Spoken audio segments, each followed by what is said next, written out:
కూచిపూడి అన్న పదం కొత్త ఆట నేర్చిందా, పాపలాంటి లేత పదం పాఠశాలగా.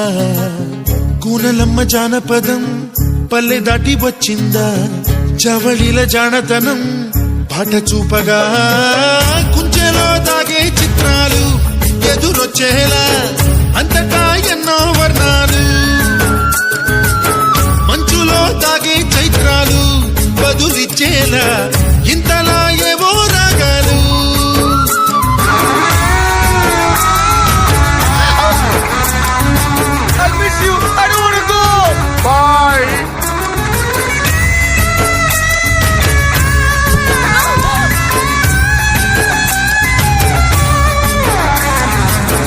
ఆకతాయి సందడిగా ఆగలేని తొందరగా సాగుతున్న ఈ పయనం ఎంతవరకో.